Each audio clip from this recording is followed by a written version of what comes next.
आहे। गणेश विसर्जनाच्या पूर्वसंध्येला गोविंद कोमकरची हत्या करण्यात आली। हे सगळं बंडू आंदेकरचं कटकारस्थान आहे। गोविंद कोमकरच्या बहिणीनं जय महाराष्ट्राशी बोलताना हा मोठा आरोप केलाय। वनराज आंदेकरच्या हत्येमागे कोमकर कुटुंबियाचा हात नाहीये। बंडू आंदेकरची मोठी टोळी पुण्यात सक्रिय असल्याचं अक्षदा कोमकर म्हणाली आहे। तर गोविंदाचा वडील गणेश कोमकर हा राष्ट्रवादी काँग्रेसचा माजी नगरसेवक वनराज आंदेकरच्या खून प्रकरणातील आरोपी असून तो जेलमध्ये।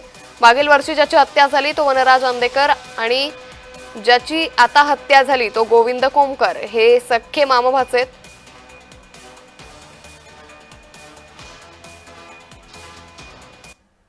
दरम्यान हत्या झालेल्या गोविंद आंदेकरच्या बहिणीसोबत बातचीत केली आमचे प्रतिनिधी रोहन कदम यांनी।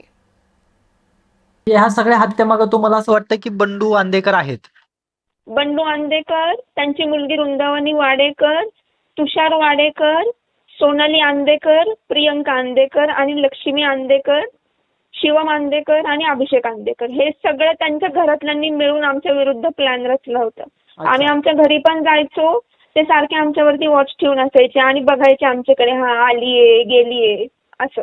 अच्छा, पण तुम्हाला नावं सांगता येतील का? तुम्हाला कळालंय की आता नेमके गोळ्या ज्यांनी आपल्या गोविंद आंदेकर जे की आपलं गोविंद हे त्यांच्यावर ज्यांनी गोळ्या झाडलेल्या आहेत कोमकरांवरती, ते कोण आहेत? त्यांची नावं वगैरे तुम्हाला काय माहिती आहेत? आम्हाला त्यांची नावं नाही माहिती, ते एकदम अज्ञात होते आमच्यासाठी, कारण की बंडू आंदेकर यांनी एवढी मोठी टोळी जमा करून ठेवली आहे ना की एवढी मुलं आहेत त्यांच्याकडे की आम्हाला त्यांची नावं पण नाही माहिती, कारण की आम्ही कधी या क्षेत्रातच नाहीये। आम्ही आमचं कमावून खात होतो, त्यांना ते बघवत नव्हतं।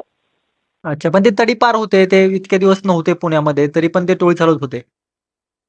टोळी त्यांची चालूच आहे। जेव्हा आमच्या मामाला चौकात मारलं ना तेव्हा तिथं प्रत्यक्षदर्शी ते नसताना सुद्धा त्यांनी फिर्याद दिली आहे। कधी झालं हे? म्हणजे हे पोलीस मॅनेज करणं, कोर्ट मॅनेज करणं, पैसे देणं, केस फिरवणं, साक्षीदार मॅनेज करणं, सीसीटीव्ही फुटेज बदलणं, हे सगळं त्यांचं ते रेकॉर्डवरचे सगळेच गुन्हेगार आहेत ते। म्हणजे पुण्यात नसताना पण सगळे हे बंडू अण्णा करायचे असं आपलं म्हणणं आहे?